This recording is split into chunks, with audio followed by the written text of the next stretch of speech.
really don't understand what the fuss is about of the death of one man. I mean, look, I get it. It's sad. But all these protests and everything, I think it's just getting out of hand. Oh, it's not just about one man. I mean, so far, from January 1st to June 12th of this year, there have been over 460 people killed by police. That's an average of 2 to 3 people a day. And that's just the ones reported in the news. Okay, but why do they keep celebrating George Floyd? He was a criminal. Well, even if that is the case, I mean, does that mean he deserved to die? According to the Sixth Amendment, we have a right to a trial by jury.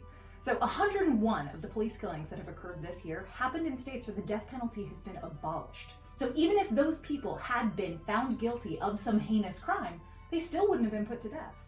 Okay, but these protests, I mean, look, I think it's absurd to say that every single police officer is a bad person. I mean, come on. I mean, sure, yeah, there's probably a few bad apples here and there, but this whole all cops are bastards thing, it's just rude. Hey, I hear you. I mean, I wouldn't love it if they started saying all accountants are sluts. And there are some truly decent people who join the police force, but think about it. By virtue of saying that not all of them are bad, you're acknowledging that some of them are bad. So what will we do to hold them accountable? I'm sure the police chiefs or sheriffs will handle it. I mean, they're literally the people you call when somebody does something wrong.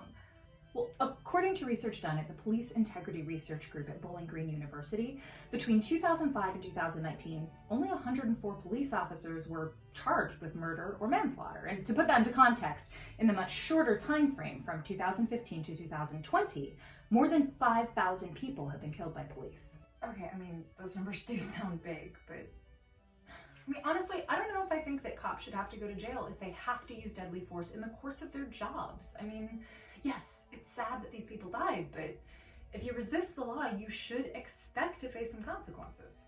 Yeah, well, reportedly, this year a little over half were not fleeing when they were killed by police. Well, I mean, we don't know the whole story. I mean, police have to protect themselves. They have a dangerous job. I mean, that's fair. Police encounter danger at work in ways that we simply don't understand. In fact, 274 of those killed by police this year were armed with a gun.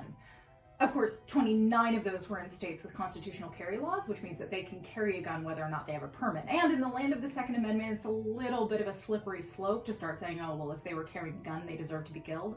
So, to think of it a different way, 25 people were unarmed when they were killed by police this year.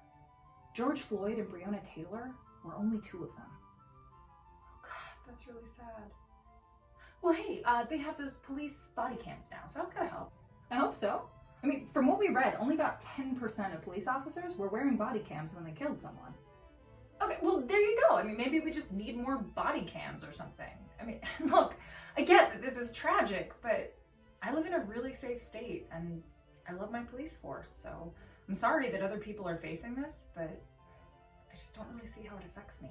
Well, so far this year, there have been reports of police killings in at least 46 states, and there's still 6 months left to go, so what makes you think your state is immune? Okay, fine. Maybe not my state, but my town has really amazing police officers. And I just don't know anybody this affects. Well, hey, I'm happy for you. Well, for us. And even in our small communities, we're all American. And this is a uniquely American problem. In the United States, police killings are more than double those in other countries, like Canada, Australia, and England, just to name a few. And if we truly believe in liberty and justice for all, doesn't that extend to every single person within this country? Well,